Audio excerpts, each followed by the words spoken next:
இந்த படியால தான் இறங்கி இப்ப போறோம். சரியா, இப்ப இந்த படியால இறங்கி போகணும்.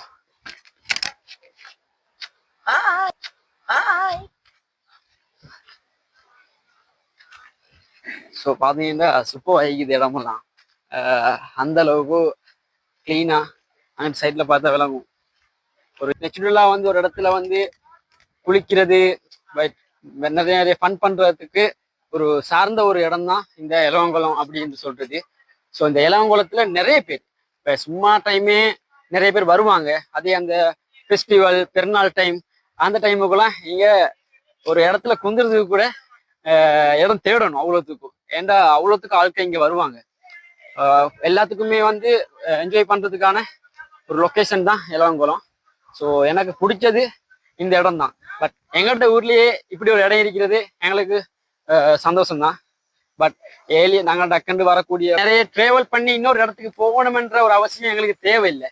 என்று சொன்னா எங்கட ஊருக்குள்ளேயே நாங்க இப்படியான இடத்த பார்க்கறது வந்து எங்களுக்கு சந்தோஷம். பட் நான் இன்னும் பேசிட்டு தான் இருக்கிறோம், முடிவில்லாம போறோம். எங்க தான் போறோமோ தெரியாது. இவங்க எல்லாம் கூட்டிக்கிட்டு போறாங்க.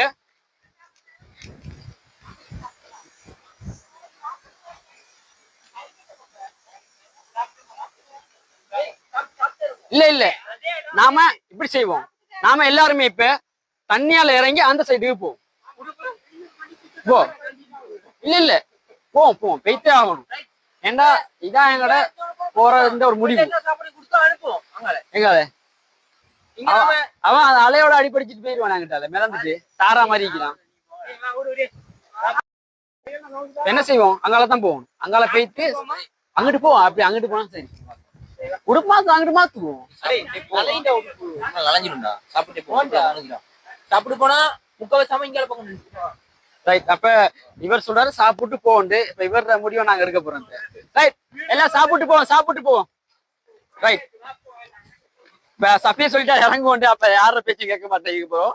என்ன சொல்றீங்களோ அதை செய்வோம். ஏன்னா